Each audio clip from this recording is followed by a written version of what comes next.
What's up, guys? Welcome back to the Uncensored Critic podcast, and of course, welcome back to Shakespeare Saturday. It's so great to have you back with us, hosted by myself and the brilliant Sarah Spring. How are you, Sarah? I'm so good. Good to be back. No, it's always a pleasure. And of course, actually, it's very different this time. You join me from Prague this time. Yeah, Usually, yeah. we're from your lovely apartment in New York City, whereas now you're actually on tour with the Prague Shakespeare Company. How's it all going? Oh my God. It's been just the time of my life. Absolutely incredible. I started out going to the UK with them. I got to go finally see a show at the Globe You with did. Oliver, You which did. was everything I hoped it would be. We saw this fabulous production of Much Ado About Nothing. Oh God, it was so much fun. And then I got to spend a few days in Stratford too, and got to, do all the touristy Shakespeare sightseeing stuff, which was so much fun. And then I got to Prague, and I have been deep in rehearsal, deep in teaching classes, all of that. And the show that I'm currently working on is the one we're going to talk about today, Twelfth Night. I'm Yeah. playing Viola here with the Prague Shakespeare Company. And so I was just like, this is the time. We gotta dig into it while I'm in the weeds with this show. Yeah. So yeah. Here we are. No, no, I think it's great. Yeah, and yes, guys, we deliberately chose this play to suit the time because why Mhm. not? But anyway, Yeah. but it's Twelfth Night. It's a play that has escaped me just a little bit. Obviously, I am aware of the play. Don't get me wrong, but we'll do a deep dive of it today. And just before we move on, I say it was so great to see you in London, man. Honestly, one of the best days Oh, out with you, man. we had And so much fun. we It was did. great. We did, yeah. Oh, I just thought, I think, well, we had like a couple of hours till showtime, and I thought, right. What can I do? I said, okay, right. So luckily, we were very blessed with the weather, and so I said, right, I'm taking you for a tour around the West End. So we went around the West End. I took you to a pub and everything. We chatted over everything about like a life. 600-year-old pub, Yeah, no big deal. Americans, our idea of what is old is so skewed, and we realize that once we come to Europe, because it's like, oh my God, how 600-year-old pub? I don't understand. That's wild to me. So yeah. yeah. So I'm going to do a big shout out to the Lamb and Flag in Covent Garden. It's a lovely spot. It's one of the very few pubs in London where you can actually drink outside as well. And of course, when you've got a hot day, drinking in the street in that little alcove. Oh, big shout out to the guys there. The absolutely wonderful place. And I'm so glad Yeah. that you enjoyed the show. The fact that you were there, because at the Globe, obviously it's not the quite the original site as it was before, but we didn't really focus on the format. It's pretty darn close. Yes, It's it's pretty pretty darn close, close. close enough Yeah. anyway. But Yeah. I'm so glad that you've seen a show at the Globe, and like I said last time, just the fact that I said like you've got to come to London, you've got to come to the Globe, and it's happened, and it's happened. Yeah, And it's happened. Yeah, I'd love to interview some of the cast of that. I thought the Benedict and Beatrice I thought were excellent in that. excellent. Excellent. I'm also so grateful that I saw a really, really good You show at saw a the good Globe. one. You saw a good one. Yeah, yeah. That I got no notes on that production, honestly. It was really, really just it was something. So Yeah. yeah. And we must issue a little, we've got a tiny bone to pick with the Globe actually, because three of the actors nearly took you out at one point, didn't they? I didn't care. Y'all have socialized medicine. It's fine if I broke my ankle. I'm not bankrupt. So We got you covered. We got you covered. yeah, yeah. I wasn't worried. I wasn't worried. Yeah, we're in a very good spot as well because we were like proper face up. We had actors brushing past our shoulders, and like Benedict, I think at one point was walking around trying to hide from the conspirators and stuff as well. I just thought to myself, oh, just the gods are with us right now. They are with us, man. Yeah. Yeah, I'm so you saw a really good one. You saw a good one there as well, and the play itself. I mean, you can't go wrong. It's much ado about No, nothing. So. it's much to do. Yeah. It's much to do. Well, anyway, more on that episode as we go on, guys. But anyway, so let's jump in. All Twelfth right. Night.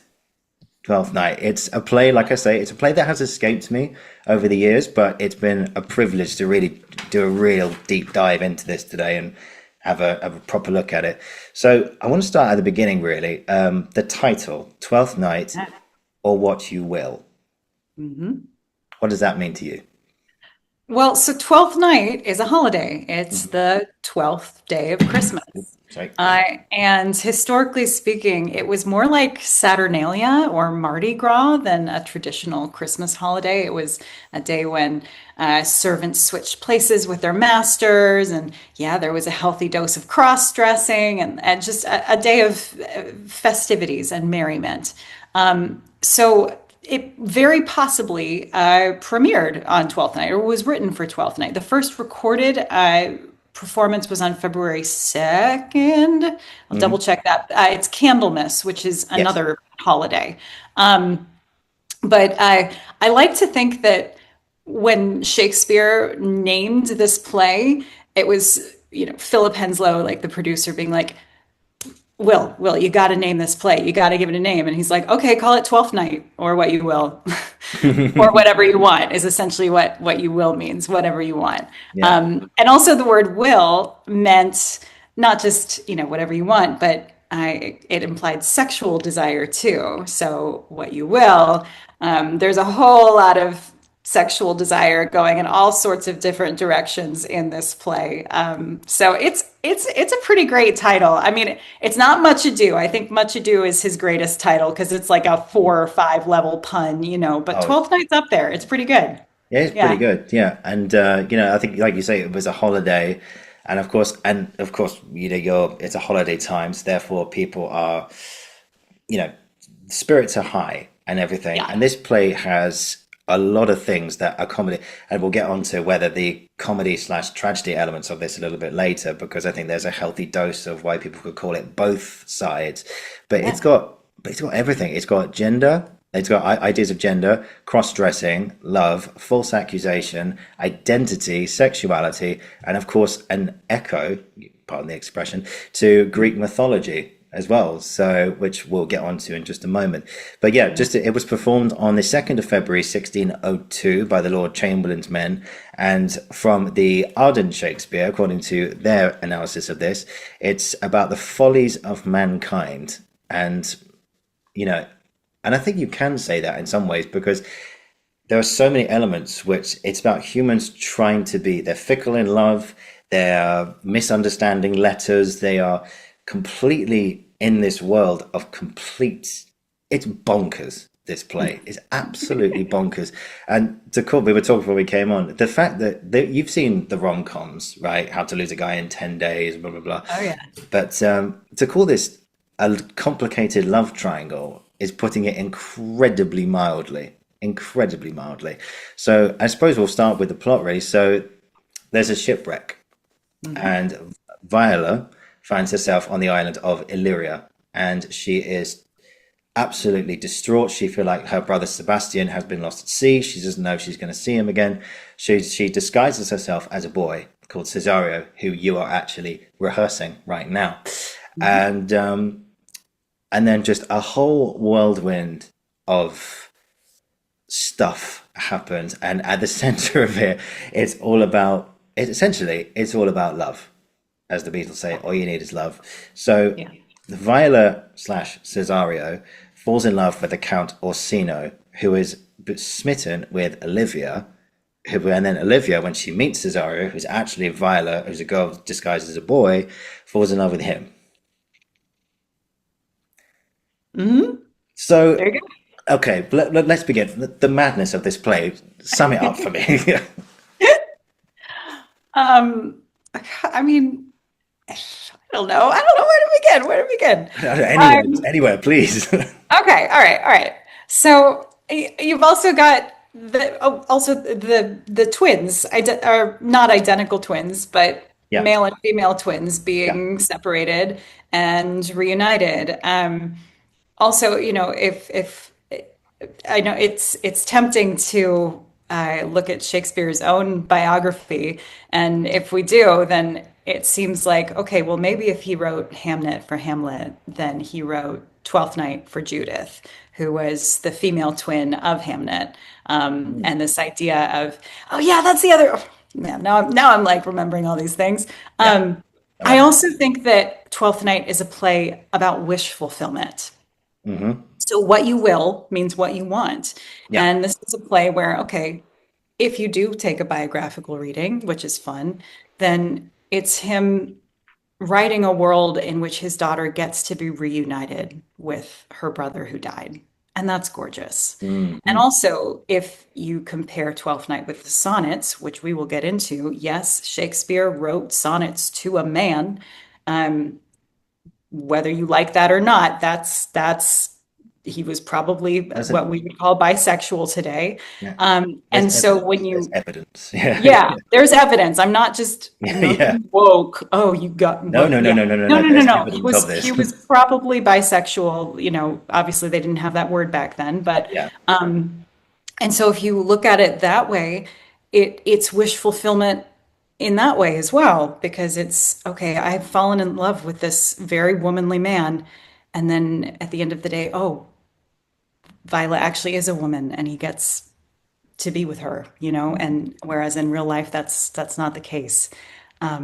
So I think that's stunningly gorgeous. Yeah. Yeah, yeah. Yeah. I suppose first of all, why does she? I probably should have learned this myself, really. But Yeah. why does she dress as Cesario? Why does she disguise herself? Because she's not safe. She lands in a country that she has never been to. She doesn't know a soul. Hmm. It's not safe for a young woman to be on her own. And so she tries to get a job working for Olivia at first. That's her first idea. It's, oh, I'm going to go be a lady in waiting for Olivia. But Olivia won't admit anyone because she's in mourning for her brother and her father who have passed, and she won't see anyone, not even the Duke. And so then the idea occurs to her, I know what I'll do. I will disguise myself as a boy, as an eunuch. I will go work for the Duke. And then at some point, when I'm safer and such, then I will be able to make my true identity known. And Hmm. so that starts it off. It's from a place of safety.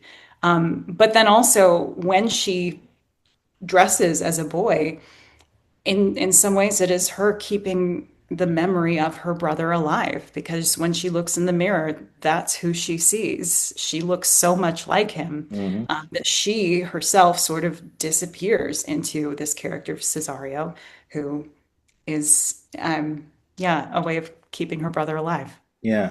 You mentioned Yeah. that the Judith part of it as well, because of actually made famous now by the film Hamlet as well, Mhm. because there's stellar performances all around it. We talked about this before, but yeah. So what was the Judith thing you wanted to talk about just now? Just that Judith was the fraternal twin of Hamlet, and so suffering the loss of a brother, it's hard not to maybe see a biographical parallel there, and Yeah. this idea that Shakespeare's writing a play in order to reconnect her with her brother, if not in real life, at least in a play, which Yeah. is sort of beautiful. Yeah, Yeah. because this was first performed 1602, and Hamlet was 15, just before the end of the 16th century, wasn't it? Or was it? I mean, it's hard to date it I exactly, know, but yeah, it around the same time. Around the same yeah, time. yeah. Yeah. So that would have been fresh in his head anyway, well, for Yeah. obvious reasons. Yeah. But yeah, but I feel like so this play, of course, you've got the love triangle, and then you've got a certain character who is probably one of the most memorable characters in all of Shakespeare. It's Yeah. Malvolio. Yeah. And funny enough, you can make an anagram of Olivia and Viola in Malvolio's name. And Mhm. what does that mean? I'm not entirely sure, but it's there. Yeah. Well, I'll say this about Viola and Olivia. I think it's very appropriate that they are almost exact anagrams of each other because they are in such similar situations. Hmm. We learn that Olivia has lost her father and then lost her brother. Viola has also lost her father and then lost her brother. Yeah, But the way that they handle their grief is very different. Whereas Olivia shuts herself away, that's her answer. Viola, even though she's in disguise, she hmm, really does go out into the world. So they're women in very similar circumstances, and I think one of the reasons that Olivia falls in love with Viola, aka Cesario, is because they do understand each other. There is a certain level of connection there. Um, and I think, yeah, they're two very similar. They're two women in similar circumstances who behave in very different ways. And Mm. that's worth noting. Now, as for Malvolio, that name also containing both of their names. I don't know. Maybe he's a like funhouse mirror image of someone. I don't know. I don't know. Yeah. What do you guys think? Let us know in the comments. Yeah, please do. Yeah, Please do. Yeah, there has to be significance of this because in Shakespeare yeah, it's not just there for like, oh exactly. no, on Malvolio, oh, you can make those two an anagram. Oh, what a happy accident. No, no, no, no, no. Well, in voglio, in Italian, like voglio is to want or will, like what you will. Mhm. So that name is the opposite, essentially, of Benvolio in Romeo and Juliet. He's a man of goodwill. Malvolio is a man of ill will. So Yeah. yeah, What's interesting about his character, I found, is that it feels like, he has this plot against him by Sir Toby Belch, Sir Andrew Aguchik. Is that how you say it right? Aguchik? Agu cheek, yeah. Aguchik. Potato, potato. Mhm. And Maria as well. Mariah. Mariah, sorry. And and I always thought about, okay, so there's this plot against him again with the letter and everything. And of course there's shades of like Much Ado in there as well, because obviously there's deception as well. And Yeah. and of course Malvolio assumes himself to be the subject of the letter. And for some reason I found comparisons with Bottom in sort of A Midsummer Night's Dream, He's the Yeah. he's the one who he thinks himself to be like the apple of Titania's eye, but of course Titania is in Under this it. case Oh. not so much in Othello, but she has been what's the line? She's been drugged essentially. So Yeah. yeah, so Yeah. in Othello but Brabantio thinks you've drugged my daughter, and in this case, in Midsummer, they definitely have. No, They she's definitely. actually been drugged. Yeah. Yeah. Yeah. Anyway, we'll get onto that in the next few weeks. But and there's all these sort of things like these little sort of repeated patterns in Shakespeare's comedies that you can kind of see. And yes, they are repeated, but they're all for a good reason, and they all have like their own identities. But Malvolio, he has this image of like this. He is a Puritan. He's a Puritan, and he assumes that essentially everything he touches and anything he says is just pure gold. It's pure gold. And there's nothing that anyone can say that can disagree with me. And I think his character is like an attack on, because Shakespeare would have seen these pompous guys going Yeah. around Stratford or the rest of the UK or the world. And it's almost like an attack on those people, the Yeah. Puritans, who Yeah. think they are just God's gift to the earth, but actually they're clearly not. I mean, would that be a fair analysis, do you think?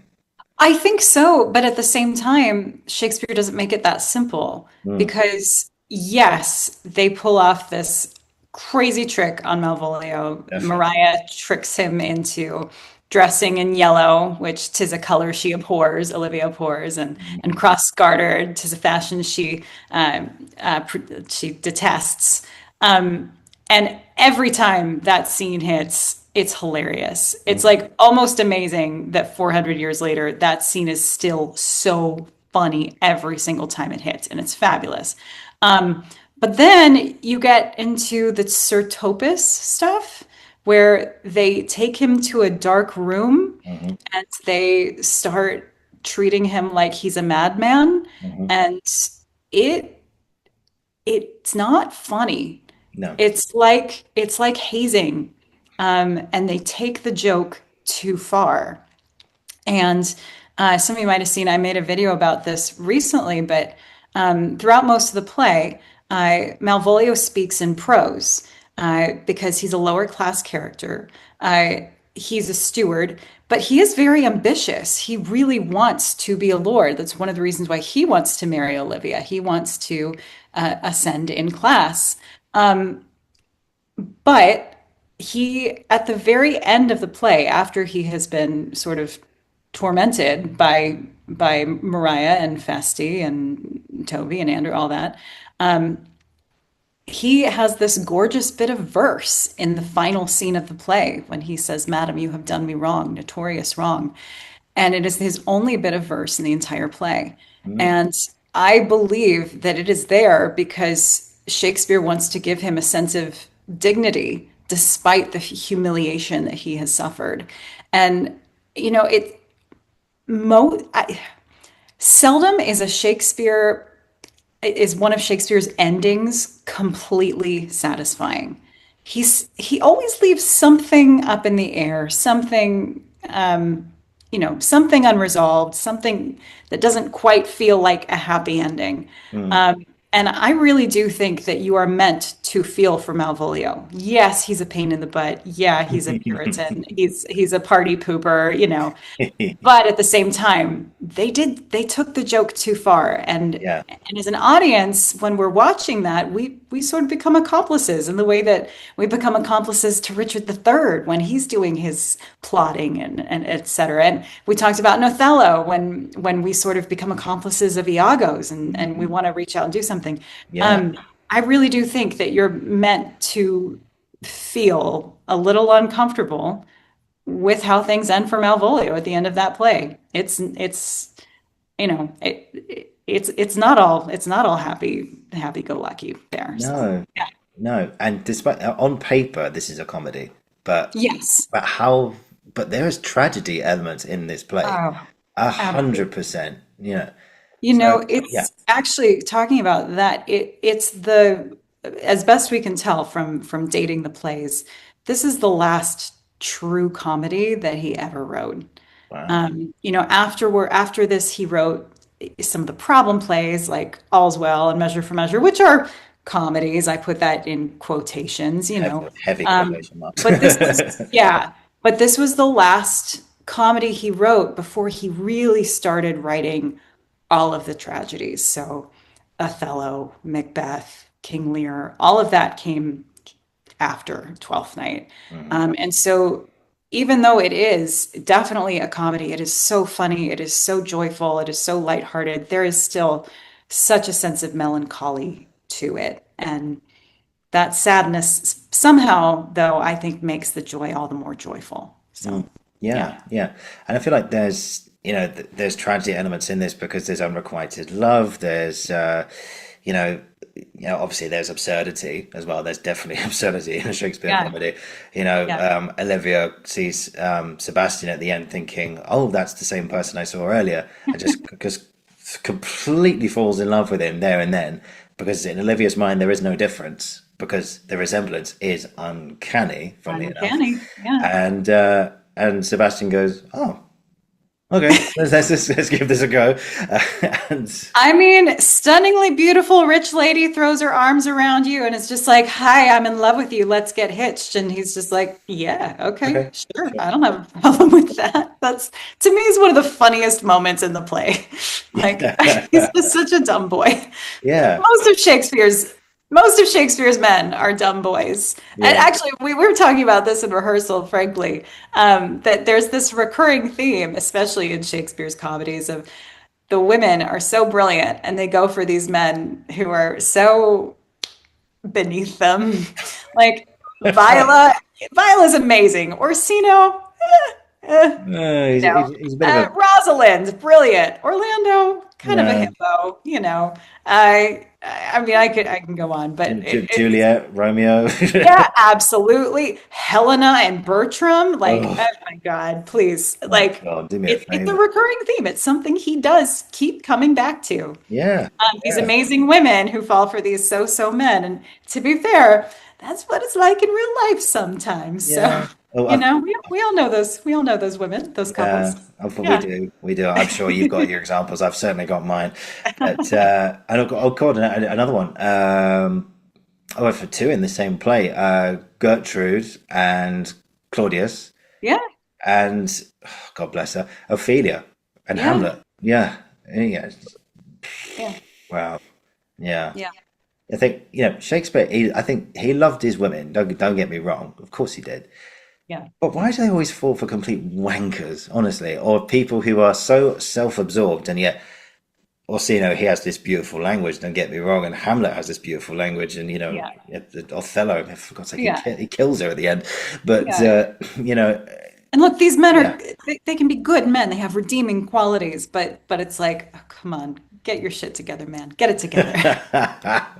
And also, you just going off what you said just there about he had this. There is a co-accomplice, I think, obviously, with particularly with Malvolio's plan, or the plan Mm. of Malvolio in Act Two, Scene 5. And I think I've just written something down here that this is what happens in society. I think for specifically an audience member, you're there observing the chaos. And you're Yeah. there going, and there's nothing we can do about it. We're just there observing. This is what happens in society when there is nothing you can do to stop what's happening on stage.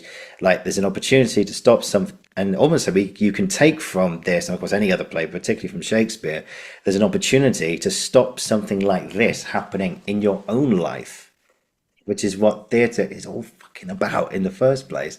But so I think the Arden is another and her encouraging quote here, which says, "It encourages us to hide." They say it encourages us to hide in the box tree or sneering in the dark room, and yeah, Yeah. yeah, it's one of the things that Arden gets right from time to time. But Yeah. it's. But I've got to talk about that the center scene as well. Of course, we've got two scenes today, which we're going to read out, of course, which we do on here, which highlight the comedy and the tragedy sides. And I've got to talk about first, which I know is very fresh in your mind, which is Act Two, Scene 4, which is Olivia going to Orsino and. Viola. I, Viola. I get them mixed up all the fucking time. The anagrams almost. I get it. I get Yeah, it. yeah, yeah. Sorry, let me rephrase. Viola going to Orsino, who she is, and here's the complexity. She's fallen deeply in love with Orsino, but she Yeah. can't tell him how much she loves him because she's dressed as a boy. Yeah. And so, what's it like? What discoveries have you found through rehearsals of that scene and of Viola in general? So one that I got so excited about recently, and I'll go into it in a moment, but Yeah. this is my second time playing Viola. Viola was the first role, my first Shakespeare role ever. In Wow. college, I played her. Interlochen. And, yeah, back at Fordham, actually. Oh, Fordham, I Fordham, played. Fordham. Yeah, that was my first like full production was playing Viola in Twelfth Night. And so and I also did another production way back where I had like a bit role. So this is actually my third time doing Twelfth Night. It's a play that I know and love very much. And it's so fun coming back to a role years later. And a new kind of challenge because you have to approach it with fresh eyes. You Mm, have to go into it reminding yourself that you don't know this play because there is still like with Shakespeare's plays there is always something new to discover, always something fresh to take away. mhm. And sure enough, this time I was trying to approach the text again, as if I'd never read it before. And I noticed that Viola has this recurring imagery throughout the play of an echo Mhm. in her Willow Cabin speech. She says, "Hallow your name to the reverberate hills and make the babbling gossip of the air cry out, Olivia." And then later in this scene that we're going to read, she says, when he asks her how she likes the music, she says to Orsino, "It gives a very echo to the seat where love is throned." And then later in the Patience on a Monument speech, although it doesn't specifically use an echo, it feels very similar. The imagery feels very similar. Mhm. And so often in a Shakespeare play, the imagery that a character reaches for can tell you a whole lot about the character and their frame of mind. Mm. So, for example, Juliet in Romeo and Juliet, she uses the example of she feels like a child that hath new robes and may not wear them. Why does she compare herself to a child? because she's not far from being a child herself. She's only 13 years old, Mm. and she is too young to be getting married and all that. And Yeah. whereas in a play like Merry Wives of Windsor, you have Ancient Pistol, who's a horny old man who says, "Why then the world's mine oyster, which I with sword will open," which is definitely like a double, triple entendre in there. Like, of course, he's using sexualized language because Yeah. he's a dirty old man. Yeah. So I was like, okay, why does Viola keep coming back to this idea of an echo? And so I did what I do. I got curious. I fell down a rabbit hole, and I discovered the myth of Echo. In mythology, Echo was a nymph, and a nymph of the mountains. And Orsino, my goodness, Jove or Zeus, whatever you want to call him, in both Roman and Some Greek mythology. similarities, though. Similarities. Yeah, yeah. Jove liked to fool around with the nymphs. And so he was fooling around with the nymphs one day, and his wife, Juno, caught wise and got jealous and wanted to go catch him in the act. And Echo, who was something of a chatterbox, distracted her by talking to her, by sharing gossip and small talk. And so Jove and the other nymph paramours were able to get away. And when Juno found out what Echo had done, she got really, really mad. And so she cursed Echo so that she couldn't speak for herself anymore. She could only repeat the last few words of what someone else said. Mhm. And so then one day, Echo is in the forest, and along comes this gorgeous young man, this gorgeous hunter who has gotten lost, and his name is Narcissus. And Mhm. she falls immediately in love with him. But she can't tell him how she feels because all she can do is echo back the last few words of what he says.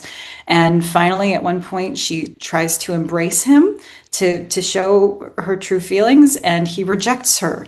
And she's absolutely devastated, and she runs off and pines away. And her fellow nymphs are like, "Hey, we've got to get back at this guy." So they pray to the goddess Nemesis to curse him with a similar kind of unrequited love. And Nemesis answers their prayers. One day, as Narcissus is walking by a pond, he sees his reflection in the pond. He's never seen his reflection before. He doesn't realize it's himself, and he immediately falls in love with the image. And every time he tries to reach for it, you might know this bit of the myth, the image disappears into the ripples of the water. And so he spends his whole life wasting away, longing after the image of himself that he cannot have, until one day he finally dies and his body is transformed into a single flower. Meanwhile, Echo watches and pines over Narcissus, and she wastes away until all that is left of her is the sound of her voice. And so that's the mythological explanation of the echo. And so Shakespeare would have been super familiar with this myth because it's told in book 3 of the Metamorphoses by Ovid, who was Shakespeare's favorite poet. He references Ovid in his plays more than any other writer. And so why does Viola reach for this echo imagery? Because she is Echo, because she relates to this story. She is in love with Orsino, but she can't tell him how she feels. And she's absolutely terrified that she's just going to waste away in grief and she'll just disappear and no one will know that she was there. Not only can she not tell Orsino how she feels, but she has physically lost herself into the character of Cesario, who in a way is an echo of her brother, who she has also lost. And she also, a lot of people forget this, but her name is never actually spoken out loud until Act 5. Until Act 5. And so for the opening night audience of this play back in Shakespeare's day, they would not have known her name until the end of the play. Wow. And so the idea that she hasn't even heard her name spoken, like she's terrified she's going to lose her identity. But the beautiful irony, of course, is that it's actually through dressing as Cesario that she does find herself and she does find her voice and find the love of her life and all of that. But at the same time, if if if Viola is Echo, then that means that Orsino is Narcissus, which makes so much sense because he is not actually in love with Olivia. He thinks he is. He's in love with the idea of her. He's in love with his own image. He's in love with the idea of, the status and all that that marrying her would give him and all of that.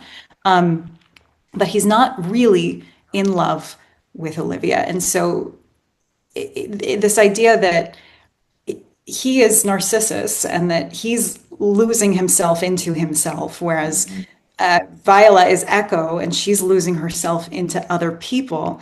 In that myth, neither of them are able to truly connect.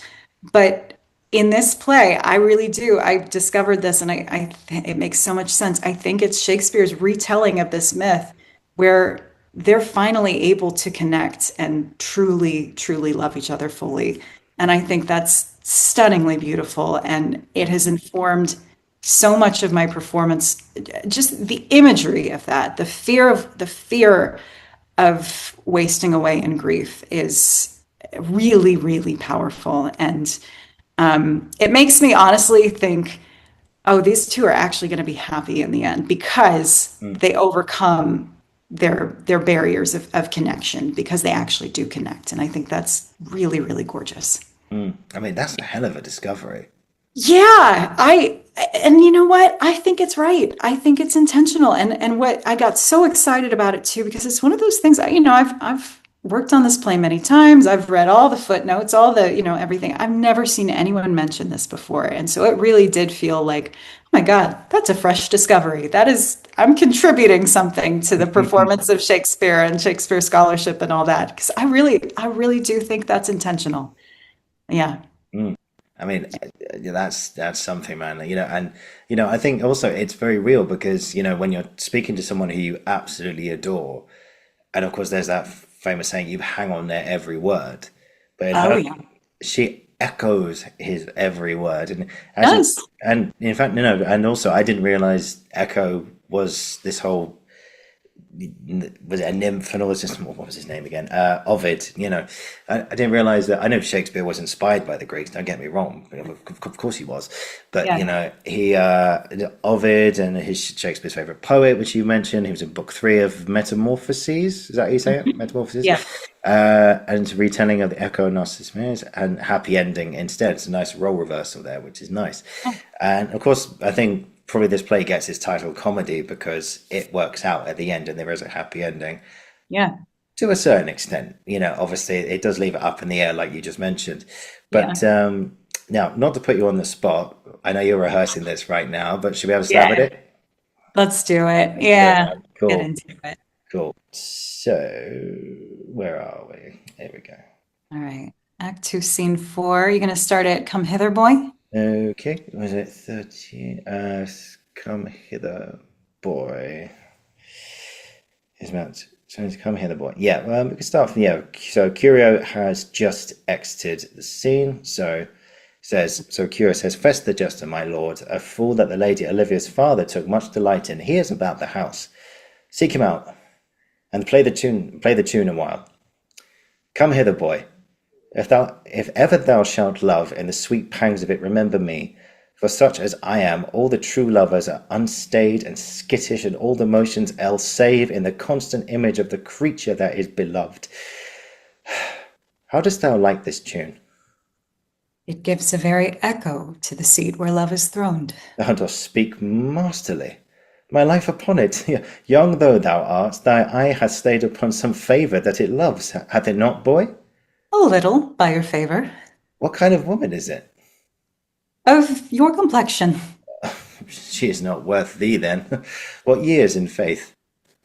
About your years, my lord. Too old. By heaven. Let still the woman take an elder than herself. So wears she to him, so sways she level in her husband's heart. For, boy, however we do praise ourselves, our fancies are more giddy and unfirm, more longing, wavering, sooner lost and worn than women's are. I think it well, my lord. Then let thy love be younger than thyself, or in thy affection cannot hold the bent. For women are roses whose fair flower, being once displayed, doth fall that very hour. And so they are.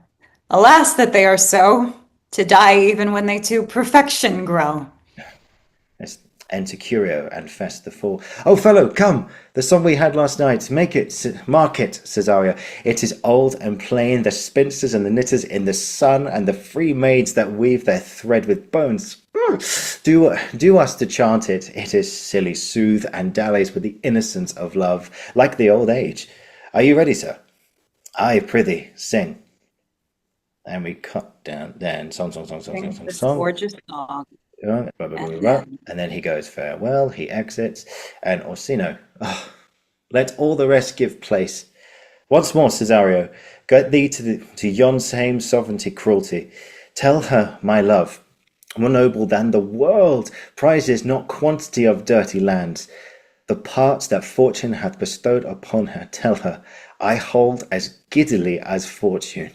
'Tis that miracle of queen of gems that nature pranks her in attracts my soul. But if she cannot love you, sir. I cannot be so answered. Sooth, but you must. Say that some lady, as perchance there is, hath for your love as great a pang of heart as you have for Olivia. You cannot love her, you tell her so. Must she not then be answered? There is no woman's side can bide the beating of so strong a passion as love doth give my heart. No woman's heart so big to hold so much, they lack retention. Alas, their love may be called appetite, no motion of the liver but the palate that suffers surfeit, cloyment, and revolt, but mine is all as hungry as the sea, and can digest it as much. Make no compare between that love a woman can be, and that I owe Olivia. Ay, but I know What dost thou know? too well what love women to men may owe. In faith they are as true of heart as we. My father had a daughter, left a man, as it might be, perhaps, were I a woman, I should your lordship. What's her history? A blank, my lord. She never told her love, but let concealment, like a worm in the bud, feed on her damask cheek. She pined in thought, and with a green and yellow melancholy, she sat like patience on a monument, smiling at grief. Was not this love indeed? We men may say more, swear more, but indeed our shows are more than will, for still we prove much in our vows, but little in our love.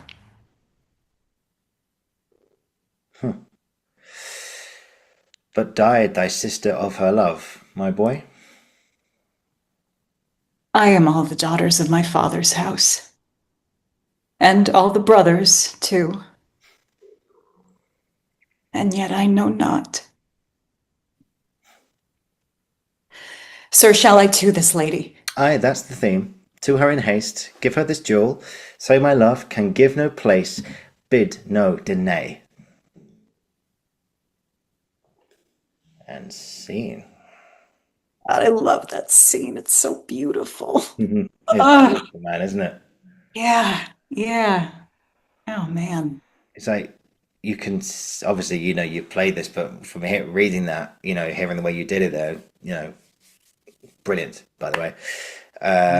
It's a work in progress. No, it's coming on very, very nicely. I can't wait to see the finished product. I hope there's a recording of this at some point because I'll see what I can do. Yeah, and there's no copyright violation with Shakespeare because it's free.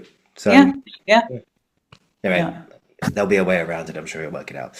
Anyway, but God, you hear just hearing that, you just hear all she's like. It's like Orsino's like, oh God, he's a miserable twat, isn't he? But he's like, oh, why doesn't this work? Why does Olivia? And she's there going, there is an answer. There is love here. Look. Yes, she may not love you, and that's her loss, but there's somebody else here in this world who would love you for who you are and every essence of you. You don't need to look far. Hello. I know. she comes so close to blowing her cover here. She really Oh, does. so close. So close. And I do think that this is the moment in the play where Viola comes the closest to despair. I remember the first time I was in rehearsals for this play. I actually, you got to be careful because sometimes you take the characters home with you. Mm, I remember I started getting very depressed working on this play yeah. because it's not a comedy for Viola for most of it. She's lost her brother. She's madly in love with this man who she can't tell him how she feels, all of that. And it wasn't until we rehearsed the final scene, finally, that I realized like, oh my God, I felt like I could breathe again because she does get her happy ending. But when you're in the character, you're in the moment and you're not playing the end of the play. So it's just the music in that scene. You can hear it, the music of that verse. It's the sound of longing. Mm. It's the sound. That's what longing sounds like. And it's also, we talk about, if this is a retelling of Echo and Narcissus, it's Echo, this woman, instead of like Echo, she finds her voice and she stands up to him and she calls him out on his bullshit. And you know what? I think he actually listens. And that's why there's a happy ending because I don't know, that's what being in love is, I think. It's someone who calls you on your shit and you say, "You're right.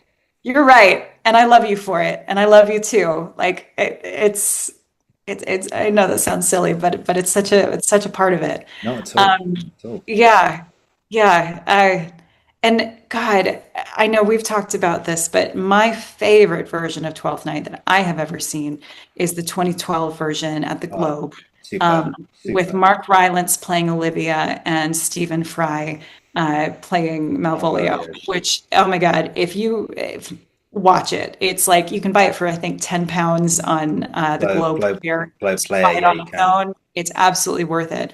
But it's an all male production. Mm. And I remember watching this scene for the first time with this all male cast, and suddenly the the longing, the homoerotic longing, like it is baked into this play. Mhm. And I think we don't realize it when we cast Viola as a woman in real life, but the queer subtext is just, I mean, it's barely subtext. It is Right. so It's there in your so face. present. It's so there. It's so there, and it's so beautiful and sad and yeah, I've said this before. I'll say it again. I think Twelfth Night is the gayest play ever written. I think I don't know if there's a single truly straight character in this entire play. It's just yeah, yeah. But that's again one of the beautiful, beautiful things about this play. It captures that aspect of being a human being, and it's better than just about anything. So yeah, Yeah, no, absolutely. That's beautiful, man. And as well, like this play I mentioned at the beginning, like there is a topic of sexuality in this as well. And yeah, of course, in Shakespeare's time, the Lord Chamberlain's men, all the parts were played by men because yeah, sadly, at the time, yeah, there was a very sexist view that women should not be allowed on stage. And of yeah. course, I just quickly shout out to, of course, the film we've both watched. It's been a minute, but Shakespeare in Love as well, Mhm. which spoiler at the end is plants the seeds for Twelfth Night. At the end, you Yeah, see Shakespeare actually starting to write Twelfth Night, and of course his lead is Viola, who is Juliet in Thing, and you see there's that beautiful last shot where Gwyneth Paltrow is just walking up the beach, and he's writing, "What country, friends, is this?" and go from there. Anyway, but there was a time where it said a sexist view at the time that women were not allowed on stage, so therefore men were playing all the parts, male or female. And as you were talking there, I just had this image come into my head, which was, yeah, Shakespeare, he swung both ways. Let's just have it right. We know we talked about this last time with Iago and his repressed yeah, sexuality for Othello, etc. But it's almost like he's, I don't know if this was part of it, but he's sort of showing everything in plain sight, that this is what Yeah. happens in society. You know, it Yeah. may be frowned upon, but this is what happens. It's a human thing, you know. Hmm. And I think, and also I think that 2012 production, sadly, I didn't get to see it in person at the time, which Yeah. I would pay good money to see that in person. Oh, yeah. Yeah. And it showed that, yeah, this was what it was like. This is what Yeah. it was like. And I think, oh, shout out to the whole cast. I mean, especially Mark Rylance, as you know, is a dude, but he played that he played Olivia so well. Oh my God. I mean, I felt like I understood the character more than I had ever understood her before, just from his performance. mhm. Because he wasn't playing it as a joke. Like No, it's so easy to fall into the trap of, haha, I'm a man playing a woman. No, he was playing her earnestly. yeah, And there was so much comedy that came out of that earnestness, that truthfulness. But you realize that Olivia is just, she's a young girl who is in this, has fallen into being the head of the household. She was never supposed to be the head of the household. Her father died, her brother died. All she's got is her drunk uncle who can't be trusted with anything. So now this young woman has to run everything. And the idea that, yeah, this cute boy comes along who is non-threatening and doesn't want anything from her, and she feels like she can really talk to him. mhm, Of course she falls. Of course she falls for Cesario. Of course she does. It yeah, makes perfect sense. Yeah. yeah. I mean, yeah. And of course, once you strip it all back, you realize just people think, oh, it's Shakespeare, oh, it's inaccessible, you can't find it. Where does all this stuff come from? I don't know how it all fits together. And it's like, Yeah. well, okay, strip it all back. Okay, let's go back to the basics here now. Okay, you see, like you said, there, here's someone who is thrown into this position of power, and is like, what the fuck do I do? What the fuck, Yeah. what the fuck do I do now? It's like, I don't know how to chair a meeting. I don't know how to manage money. I don't know how to do this. I don't know manage this whole estate. And then someone comes along and just sees her for who she is, a human with feelings. And calls her out on things, just the way that Yeah, Viola also calls Orsino out on things. yeah, yeah, Yeah. yeah. And Yeah. it's like there's that famous saying by, I think it's Oliver Cromwell, who said, it's like, I love you, warts and all, you know. Yeah. And it's Yeah. like to hear that from someone who's put under so much pressure, and like you said there, this play gets can this play is dark in Oh quite a yeah. few ways. Oh yeah. Yeah, I mean, Malvolio gets taken away to a dark room and thrown in prison and leaves the stage in a hatred thing. But you've got someone there who's like, all I wanted, I just want someone Yeah. to ask me, how am I doing? What's Yeah. talk? Just someone just talk to me like a human, for fuck's sake. Yeah. And yeah, someone comes along and does that, and it's like, who is this? Yeah. Who is Yeah. this? Who is this boy that just appears out of nowhere? You know, and Shakespeare, he was trying to tell us something about homoeroticism and the nature of Absolutely. sexuality. Some people are just attracted to women. Some people can be attracted to men. Some people can be attracted to both. And everything in between. Everyone So in between. Yeah. what's wrong with that? Yeah. There's a great book, and I'm actually going to grab it because I Yeah, go adore it. ahead. Go ahead. Go ahead. It is called So, Straight Acting by Will Tosh. Sorry, I've got my reverse camera on here. yes. But it's the hidden What's queer the lives, subtext? William, the hidden queer lives of William Shakespeare. Oh, there you go. This book is fabulous. It's by, I think it's the Will Tosh is the head of research at Shakespeare's Globe. So, he knows what he's talking about. And it's a deep dive into the queer culture of Elizabethan London at the time that Shakespeare's writing and performing. And I love books like this that don't try to get into the biographical weeds of Shakespeare, because look, there are so many things that we don't know there, but looking at the culture of the time is so informative. And it's funny because when I mentioned that, hey, not only did Shakespeare write love sonnets to both a man and a woman, but also his plays were performed by men in drag. I Mm. get all these people who come at me and they say, "Well, that was just the social more. It wasn't a homoerotic thing." And I'm like, Well, think that the fact that you think that takes away the homoerotic power of men in drag, just that it was how it was done, it doesn't. That subtext is all there, that longing, that desire, that it was still subversive even in Shakespeare's time. People wanted to shut down the players because they were like, oh, they're doing the work of the devil, they're bringing about the plague, all of that.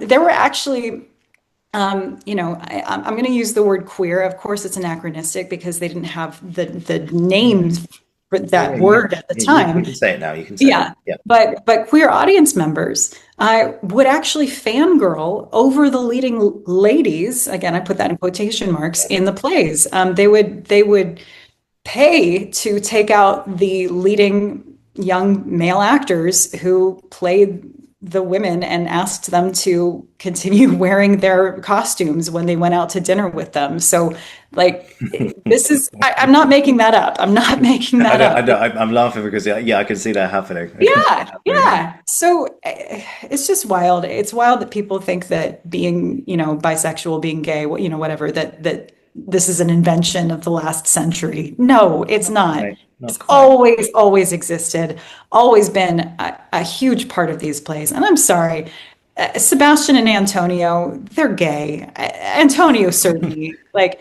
every character in Shakespeare's plays named Antonio is gay. I don't know why. I don't make the rules, but it's just there. It's and anyway, I can go off on tangents about this, but Yeah. anyway, we'll save Yeah. that for another. Yeah, we'll say that. I'm sure that topic will come up again at some point. Yeah, Pardon the yeah. expression, but it's but it shows you that again, life is messy, life is this, life is that, and the other, blah blah blah blah blah.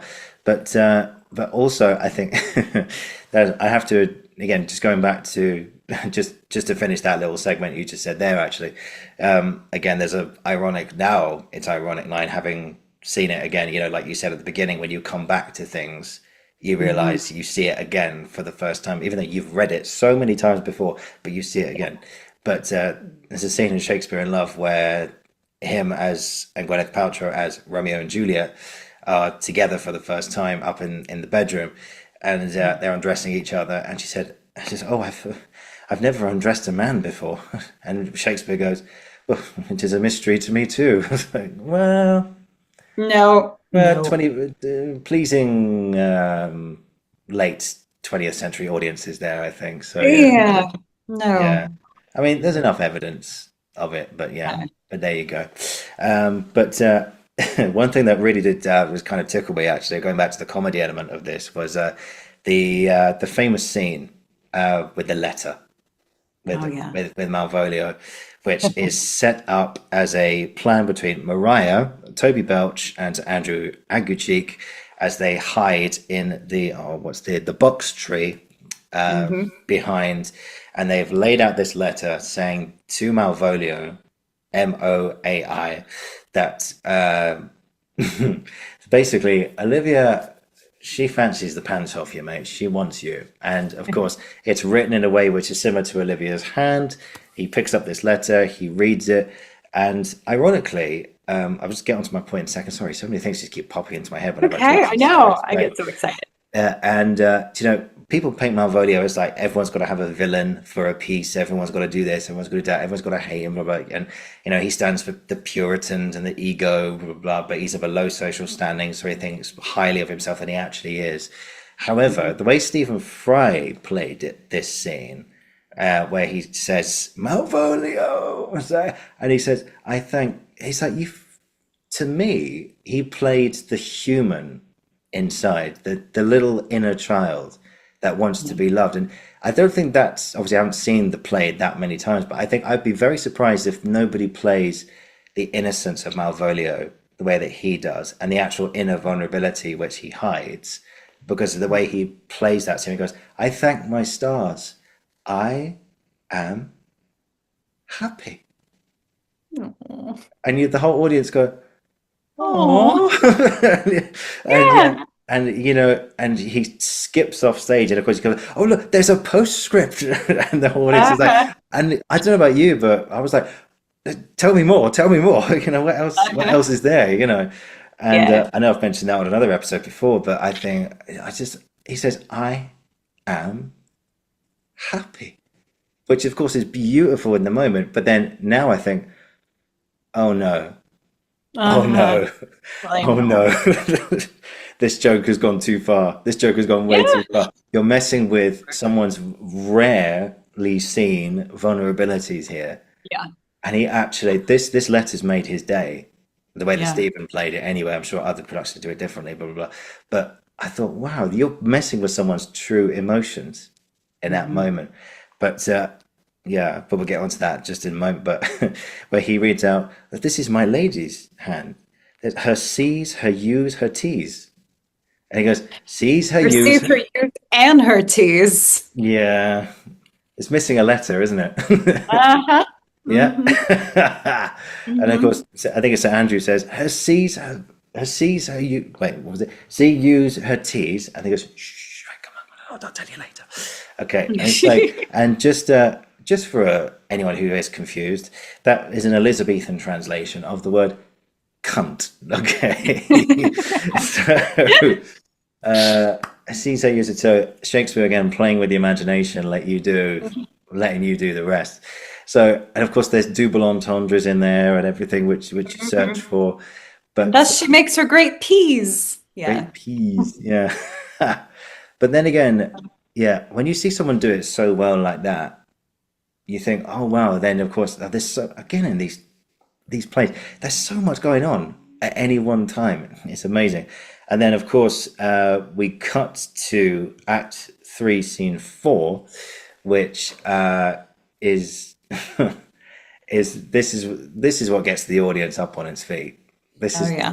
this is where the laughs come from. Like you said earlier, for some reason, it's still funny. It's still funny. Like Mariah, it has informed informs Olivia that Malvolio is on the way, and I think we'll let the scene do the talking for itself. So, should we do this one? Yeah, let's do it. Okay, here we go. So, Uh, okay, so yeah, like I say, I'll just let the play do it, do the talking on this one. All Okay, right. From so Go Call Him Hither. Where do you uh, want to start? let's do. I'll do the Mariah bits, and then I'll do Okay. my buddy as well. Actually, let's start from the top. Go from I have sent after him, and okay, Okay. All after you. right. I have sent after him. He says he'll come. How shall I feast him? What bestow of him? For youth is bought more oft than begged or borrowed. I speak too loud. Where's Malvolio? He is sad and civil and suits well for a servant with my fortunes. Where is Malvolio? He's coming, madam. But in a very strange manner. He is sure possessed, madam. Why, what's the matter? Does he rave? No, madam, he does nothing but smile. Your ladyship were best to have some guard about you if he come, for sure the man is tainted in his wits. Go call him hither. I am as mad as he, if sad and merry madness equal be. Enter How Malvolio. now, Malvoli? Oh! Sweet lady. Smilest thou? I sent for thee upon a sad occasion. Sad lady? Well, I could be sad. This does make some obstruction in the blood, this cross-gartering, but what of that? If it please the eye of one, then with me it is as very true sonnet is. Please one, and please all. Why, how dost thou, man? What is the matter with thee? Not black in my mind, though yellow in my legs. It did come to his hands, and commands shall be executed. I think we do know the sweet Roman hand, huh? And wilt thou go to bed, Malvolio? To bed. Aye, sweetheart, I'll come to thee. God comfort thee!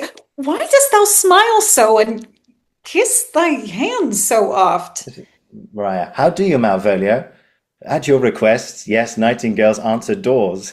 Why appear you in this ridiculous boldness before my lady? Be not afraid of greatness. 'Twas well writ. What meanst thou by that, Malvolio? Some are great. Huh? Some achieve greatness. What say'st thou? And some have greatness thrust upon them. Heaven restore thee! But remember who commended thy yellow stockings, Thy yellow stockings, and wished to see thee cross-gartered. cross-gartered. Go to, thou art made, if thou desirest be so. Am I made? If not, let me see thee a servant still. Oh, why, this is very midsummer madness. Love it. Absolutely. Oh, sorry, a bit more. Servant, madam, the young gentleman of the Count Orsino is returned. I could hardly entreat him back. He attends your ladyship's pleasure. I'll come to him. Good Maria, let this fellow be looked to. Where's my cousin Toby? Let some of my people have a special care of him. I would not have him miscarry for half of my dowry. Olivia Okay. and Maria exit in different directions. Yeah. Now imagine that, of course, with Oliver in yellow stockings, Oh, cross-gartered. I Yeah. don't know. So, It's hard to do it without the visuals, but yeah, it just went just that little somber walk when you walk on, just like, how now, Malvoli? Oh, sorry if I spoke over you on that one, but no, not at all, not at all. but also I think it's important also to mention that that's actually Shakespeare gives you that opportunity for a laugh, doesn't he? That was one, so that was a discovery that Tim Carroll and Mark Rylance made when they were doing that production. It's that if you scan that line as a shared line, then it's actually here, let me go back to it. Uh, how now, Malvolio, oh, sweet lady, ho ho. That's the full line. And usually Malvolio's name only is pronounced as three syllables, Malvolio. So Mm, the fact that it is deliberately pronounced as four syllables here, Malvolio, yeah. was what Tim Carroll and Mark Rylance picked up on, and they were like, oh, this can be a bit. And so now that's, become kind of part of one of the tricks that we have of playing that part. But it's in the text. Yeah. Oh, it's there. Shakespeare Yeah. gives you that, Yeah. and how now Malvo no, how now Malvoli.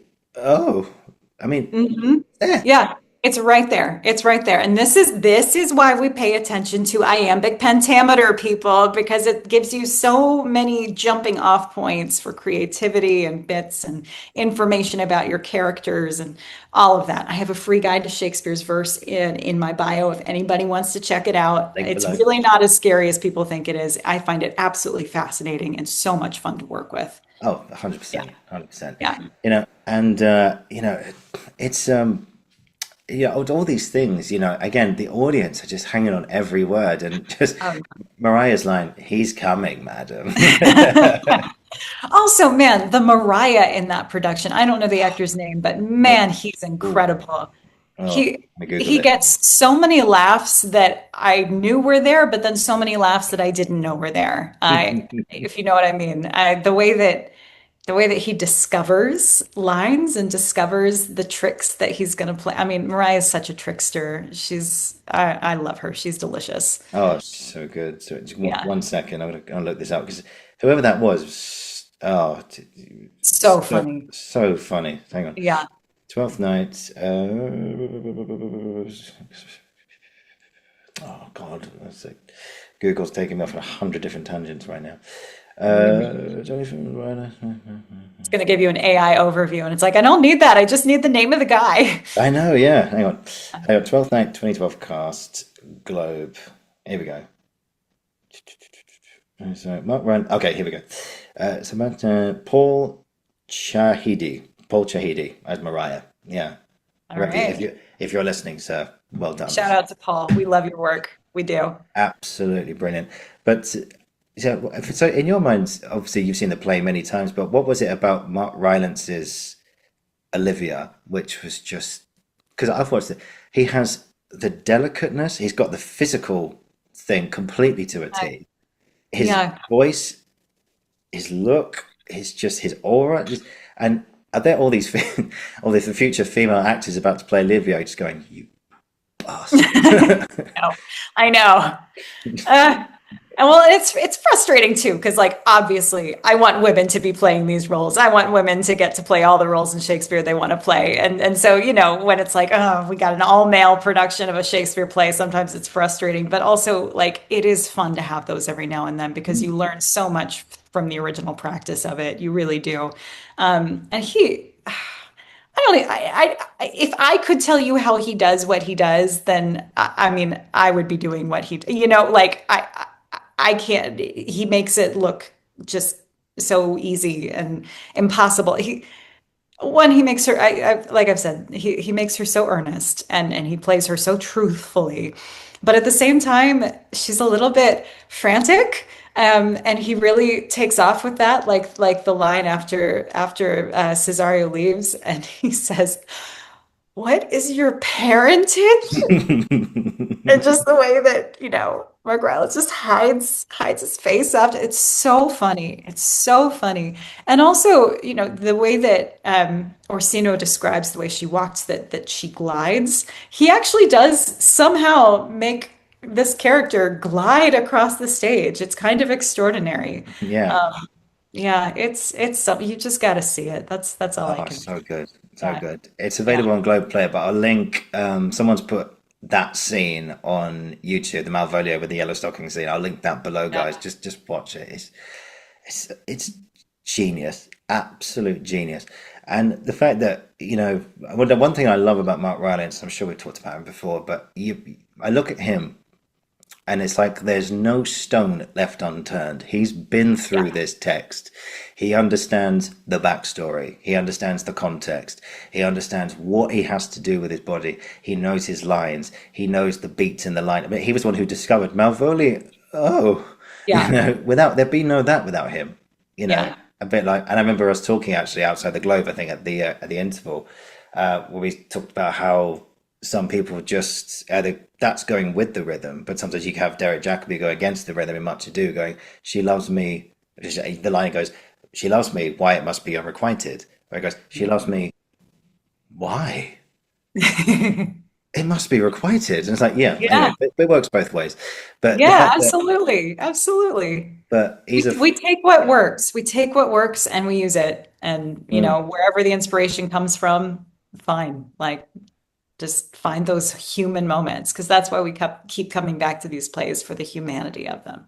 yeah, yeah, Yeah. and it's humanity, and I think, and also what's really funny is that what makes this scene extra special is that, of course, Mariah knows that Olivia, she despises the color yellow, she hates cross gartering, and the constant, and she hates constant smiling at her as she is in mourning for her brother's death and her father as well. So everything that Malvolio is doing right now is completely and utterly inappropriate. And, There's also a very fun bit that a lot of people play is when she explains that, yellow tis a color she abhors. mm, They'll often put Sir Andrew in yellow, and then he looks down and is like, "Oh," because Sir Andrew's trying to woo her too, which is so funny. That's like also an excellent choice. yeah, oh, definitely. I mean, Mhm. I suppose really at the end, you as Sarah, do you Mhm. feel sorry for Malvolio at the end? I do. Yeah. Yeah. Yeah. I mean, I'm not saying I want to be his best friend, Mm, but he has definitely suffered an indignity that is, as annoying as he is, he didn't deserve that. mm, Yeah. So I do. Yeah. yeah. I kind of feel sorry for him. Yeah. Depends on how you play it. If you play it with the vulnerability, True. I am happy, then Yeah. you go, oh, okay. And then suddenly the intention creeps in. You're like, okay, no. Listen, I want Sir Toby Belch and Sir Andrew Aguecheek. Cast them in the dark room now. Oh, yeah. Sir Toby, okay, Sir Andrew's just an idiot. I mean, he's a Yeah. sweet idiot, but he's an idiot. But Toby can be mean. And I actually the actors I love who play him are the ones who, get that he's the life of the party. He's such a good time. He's so funny, but when he turns, like there's a line where Malvolio comes and yells at them because they've been caterwauling, they've been dancing and singing and being loud in the middle of the night. And he says to Mariah, "A stoop of wine, Mariah," and puts Mariah in this really difficult position where she's either going to piss off Malvolio and, disrespect his authority, or she is going to, disrespect Sir Toby, who is still a knight, even if he's a drunken idiot. And so she has to, like, it's a rock and a hard place. She has to choose, and she really shouldn't be put into that position. And she does get Sir Toby the stoop of wine. Mm. Um, it's it can be a really intense moment. And also Sir Toby's just using Sir Andrew for his money, which is also so messed up. And there's a lot to that character. And actually, technically speaking, uncut, Sir Toby is the largest speaking role in this play.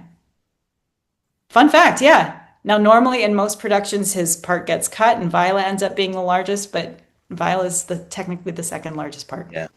Yeah. Yeah. I did not know that. I did not know Yeah. that. Yeah. Yeah. Interesting. Also, so Toby, I mean, it's quite an interesting challenge for a character because he's drunk the whole time.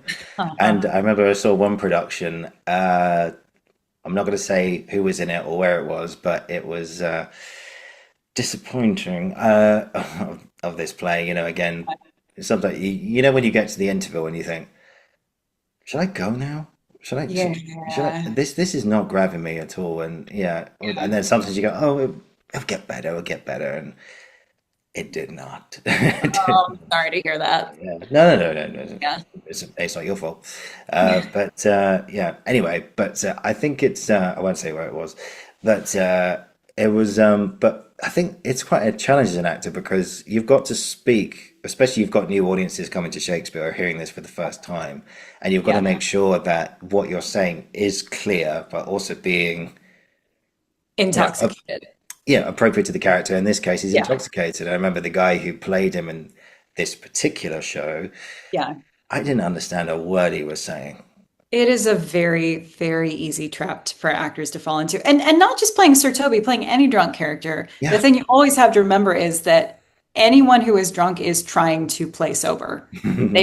They are trying to make you think that they are in complete control of their faculties. And so it's that tension that makes it interesting, that makes it funny. And too often people like just play, oh, drunk, I'm falling over, Yeah. and that's not funny. The funny comes from the nope, I am straight sober. I am telling you exactly what I think. It's yeah, yeah. I when I first when I did my first production of Twelfth Night back in college, I remember the direction that my director gave to our Sir Toby was Sir Toby is a drunken master.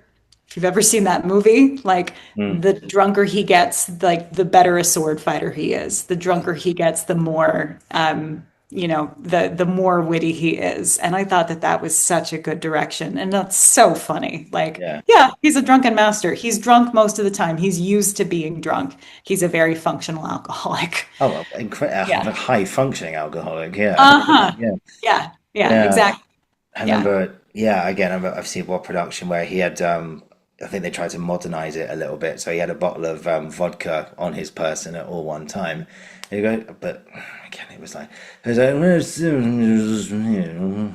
was like, dude, that's not Shakespeare. That's just No. noise. That's just noise. And I'm like, I got to the end of the first act and I thought, I have no idea what you've said this whole time. No. That's so frustrating. I know, and some people say, "Well, I get that reaction in Shakespeare in general." It's like, well, okay, well, trust me, when you've got good actors doing it, like Mark Rylance and Stephen Fry, and Yeah. Judi Dench, for example, as well, then you understand where this comes from. But just before we finish, again, Sarah, thank you very much for being so generous with your time. I know you're Of course. full on out there at the moment, and taking the time to do this. Thank you. Oh yeah. Yes, we mentioned when we came on about just the last thing we'll mention today about this. There's a link between you suggested Twelfth Night and Sonnet 20. Yes. Yeah, what's that Yes. link? Do you want to just read through Sonnet 20? I mean, Yeah, I will sure. do I mean, this do you want? any time of day. This is one of my favorite sonnets. Yeah, Um, you read it. Go ahead. all right, all right. So give me just a second. I'm gonna Yeah, pull it's it all up. good. It's all good. All right, I'll read through it first and then I'll break it down. So, Go ahead. a woman's face with nature's own hand painted, hast thou, the master mistress of my passion. A woman's gentle heart, but not acquainted with shifting change, as is false women's fashion. An eye more bright than theirs, less false and rolling, gilding the object whereupon it gazeth. A man in hue, all hues in his controlling, which steals men's eyes and women's souls amazeth. And for a woman wert thou first created, till nature, as she wrought thee, fell a doting. And by addition, me of thee defeated, by adding one thing to my purpose, nothing. But since she pricked thee out for women's pleasure, mine be thy love, and thy love's use, their treasure. So, Very first nice. off, Very first nice. off, as I fall off my chair, I Yeah. just get so excited. Master mistress is actually a phrase that's used at the end of Twelfth Night Mm. when Orsino is talking to Viola and he's discovered that she's a woman. He says, "You'll be your master's mistress," or something along those lines. So the phrase actually is echoed. Oh my God, I didn't even do that on purpose. It's Yeah. echoed in Twelfth Night. So Immaculate discovery you've made. yeah, yeah. So breaking this down, a woman's face with nature's own hand painted, hast thou the master mistress of my passion. He's talking to a man and he's saying, you're a man, but you have a woman's face. Like nature gave you this stunningly beautiful feminine face. And you are the master mistress of my passion. Like I am so attracted to you, and this person has kind of an androgynous feeling to them. Not sure if man, woman, like beautiful like a woman. Anyway, he goes Mm. on, he says, a woman's gentle heart, but not acquainted with shifting change, as is false women's fashion. So you have the heart of a woman, but you aren't as fickle as women are, which is a little misogynist. But the other double entendre here is the word quaint meant vagina. So you are not acquainted. You do not have a vagina. And shifting change, to change shifts was what women did when they were menstruating. That was like changing their pad. So with shifting change, as is false women's fashion. Mm. So you have a woman's gentle heart, but you don't menstruate like a woman. Okay. Yeah. And then an eye more bright than theirs, less false and rolling, again with this kind of misogynistic, yeah, you're more true than a woman, gilding the object whereupon it gazeth. Elizabethans had this weird idea of how eyes worked, that they like that eyes gave out light, and this idea that when the fair youth looks on things, everything he looks upon is gilded, is covered with gold. He says, a man in hue, all hues in his controlling. So like in appearance, in look, in all that, yes, you are a man. And which steals men's eyes and women's souls amazeth. You're so beautiful, everyone is attracted to you, regardless of gender. This fair youth that he's talking to is so gorgeous that he brings all the boys and girls, to his yard. He says, and for a woman wert thou first created. Now that can be read two ways. Yeah. You were first created, to be with a woman, or you were originally created to be a woman, like you were supposed to be a woman, until nature, as she wrought thee, fell a doting. You were going to be made as a woman until nature, as she was making you, was like, no, you're so beautiful. I'm in love with you. And by addition, me of thee defeated, by adding one thing to my purpose, nothing. So in Elizabethan slang, the word thing meant penis, and the word nothing meant vagina. So he's saying, again, this can be interpreted in two ways. And by addition, by adding that one thing, that little penis, me of thee defeated, like it could mean like nature defeated me because you have a penis, I can't be with you. But it could also mean like I am defeated, I am down for the count, by adding one thing to my purpose, nothing. Now you can interpret that as because you have a penis. I'm sorry, I'm going to keep saying the word penis here. No, go for it. Because you have a penis, I can't be with you. But because nothing means vagina, it also means you have a penis, but I will use it in the way that I would use a vagina. It is as good to me as a vagina. Okay. But since she pricked thee out, and yes, pricked had the same Yep. connotation it does Yep. today, for women's pleasure, mine be thy love, and thy love's use their treasure. Okay, since, you have to be with women, you can marry a woman, that's fine, but I want your love. They can have your body, but I want your love. Now, there are some people who will tell you that that is not a homoerotic poem. And to that, all I can say is that denial is a hell of a drug. That is that is what we in the community call bipanic. Um, that's him so confused. And that is exactly what Orsino describes and experiences when he's describing, Diane's lip is not as rubious as yours, Cesario. Your pipe is like the maiden's organ. Orsino finds himself attracted to this boy who is in his service, and he's so confused. Like, you're a boy, but you have a woman's, a woman's face with nature's own hand painted. The parallels between Twelfth Night and this sonnet are just they're just there. They're impossible to ignore. And some people will read the sonnets and say, "Oh, well, this is just a writing exercise. It's fictional. We don't know that these are autobiographical." There is a sonnet that Shakespeare wrote that is, in the 154 sonnets that accompanied a gift of an almanac that he gave to someone. There's also a sonnet 122, where he's talking about, babe, I'm so sorry I gave away the notebook that you gave me. I shouldn't have given away your gift. Like, does that sound fictional to you? That sounds very biographical. That sounds like that is too specific. I'm sorry, it's too specific. These sonnets were also written over a span of something like 30 years. And it's questionable whether he wanted them to, whether they were printed with his permission or not. Because while he wrote the dedication for his other poems, for Venus and Adonis and the Rape of Lucrece, he did not write the introduction to the sonnets, and they are called Shakespeare's sonnets. Now, normally when you name some of your work, you don't usually name it after yourself like that in the possessive, So there's all sorts of, this is, deep dive for another episode. Oh, by the way, I am going to be teaching a class on the sonnets on the 26th of July. So I will have that up and you can sign up for it. I love the sonnets. But anyway, this is Orsino's in Orsino. there. This is Orsino. Like, this is Orsino's sonnet. So anyway, It that's is. what I think. That's what I think. But what do you all think? Of course, Yeah. it's open to interpretation. But that's Of course, my thought. Yeah.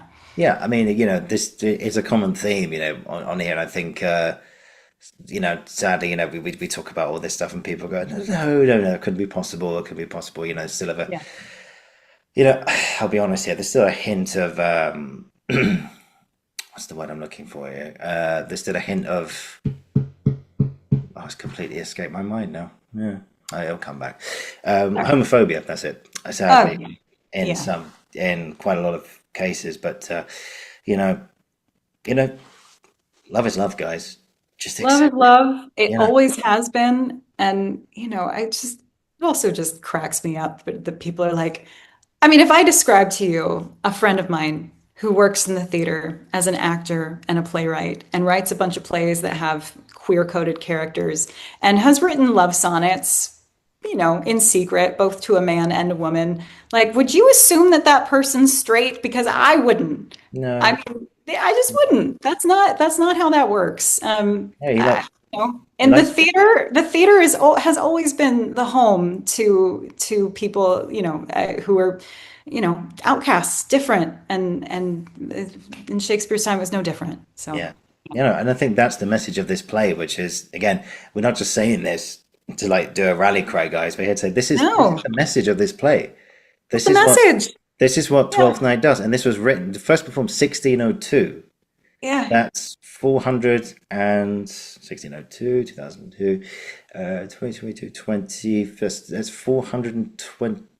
Oh I'm God. so glad you're doing this math and not me. Yeah. This is why I'm an actor. This is why I'm an actor, not a mathematician.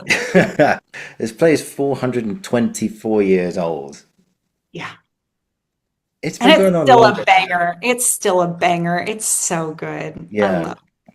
And I I Yeah. never get tired of this play. I really don't. No, oh, honestly, it's been so cool just like I said in the beginning, it has escaped me this play, but it's been Yeah, so cool to discover it and actually see what it's all about. And it takes love triangles to another level. It takes yeah, gender and cross-dressing and all this kind of stuff seriously on stage as well. All these things which people, I mean, again, it's people say like, "Oh, Shakespeare, what's he talking about?" He's talking about life. yeah. He's talking about life. This is what it's all about. And of course, when we go on to when we get into the histories as well, I mean, I can't wait to see the histories with you as well. And you know, funny enough, had a bit of Richard II in my head this morning for some reason. So maybe Like you do, like you do. yeah, like you do. Yeah, come on and sit upon the ground and tell the sad stories of death of kings. But anyway, another time, another time. But this is what he does. Talks about life and talks about the magic in life and how everyone's different. These things happen. People are false. People are arrogant. People are this, and there's comedy even in the darkness. There would be no comedy without darkness. There never. Yeah. And this has it in just absolute. Oh my goodness. And we haven't even talked about Festi in this episode. So I want to throw Festi in there, being as one of the dark clowns of Mhm. Shakespeare's plays. I mean, I still remember Ben Kingsley's Festi. He plays him so dark in the film adaptation that Trevor Nunn did. Um, this was Shakespeare had two main clowns. The first was a man named Will Kemp, who did way more of the like physical humor and Lotzie and that sort of thing. And then Robert Armin, who took over after him. I had the more complex clowns that were more philosophically deep, and so he began writing for his strengths. So that's how you get a character like Festi, like Lear's fool, like Touchstone. So yeah, shout out to Festi too before this episode is over. I have so many great roles. That's it too. There's so many great roles for actors in this play. Like every one of them. Maybe not Yeah. Fabian, but otherwise every one of them Yeah, really, really good. we'll cross him Yeah. out. It's a bit like Yeah. Don John in Much Ado, isn't I it? kind of I kind of think that Shakespeare like needed to write a part for a patron who gave them a lot of money and was like, "Here, I'll write him into this scene. It'll be fine. It'll be fine." That's my theory. But Yeah, anyway, we need to get him in somehow. We need to try and it's just Will, just show him in, horseshoe yeah. him in, please. He was like, yeah, okay. Yeah. Just put him in that scene. It'll be fine. Yeah, and I think just before we finish, I Mhm. think there's of course Festi actually closes the play as well Yeah. with the song, and I'll just reel it off. I'll do a cold read if I may. I'll just do this one here now. So again, I'm not going to sing, guys. Don't worry. But so this is the spoiler, the ending of Twelfth Night, which goes like this. So I'll read it like a sonnet. When that I was a little tiny boy, with hey ho, the wind and the rain, a foolish thing was but a toy, but for the rain it raineth every day. But when I came to man's estate, with hey ho, the wind and the rain, gainst knaves and thieves men shut their gate, for the rain it raineth every day. For when I came, alas, to wive, with hey ho, the wind and the rain, by swaggering I could never thrive, for the rain it raineth every day. But when I came unto my beds, with hey ho in the wind and the rain, with tosspots still have drunken heads, from the rain it raineth every day. A great while ago the world begun, with hey ho, the wind and the rain. But all that's won, our play is done, we'll strive to please you every day.